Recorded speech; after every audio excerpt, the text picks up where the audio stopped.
ਅੱਜ 21 ਫਰਵਰੀ ਮਾਂ ਬੋਲੀ ਦਾ ਆਲਮੀ ਦਿਨ ਹੈ ਤੇ ਮੈਂ ਅੱਜ ਦੇ ਦਿਨ ਸਰਾਇਕੀ ਵਸੇਬ ਦਾ ਵਾਸੀ ਹੋਣ ਦੇ ਨਾਤੇ ਇੱਕ ਸਰਾਇਕੀ ਹੋਣ ਤੇ ਢਿੱਗ ਮਾਣ ਕਰਾਂ।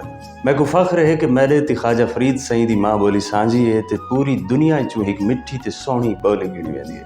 साडे सरायकी वसेब दे बहुत ही सोहने सूफी शायर सईं सैयद शाज बुखारी होरां दी एक सरायकी नज़म मत तुहाडे हुजूर।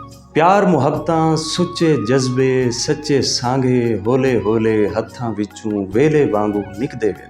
साह दे सांघे लहू दे सांघे शीशे वांगू त्रुटदे वेंदन। हत्थां चों हथ छुटदे वेंदन।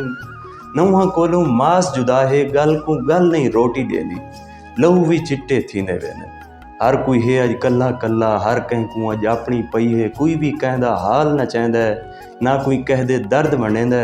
हुण तोणी तां औखे सौखे सारे सांघे असां टोरन लेकिन सारे पटके हुण तां पुत्र तुहाडे सिर हिन। हुण ए सांघे तुसां टोरो सारे सांघे इमें जोड़ो। हिक बै दा वल हथ ना छोड़ो हिक बै कोलों मुख ना मोड़ो। नौहां नाले मास मिलावो अपने लहू दे रंग बलावो। रोटी वंड के खावण सीखो दुख ते दर्द वंडावण सीखो। तुसां जेकर हिक बै दे ना दर्द वंडेसो कौन तुहाडे दर्द वंडेसी। सोचो जग ते जीवो सोचो। तुहारी जेड़ी जेड़ी मां बोली है उन ते फख्र करो ते उंदे च अलावण ते शर्म महसूस न करो।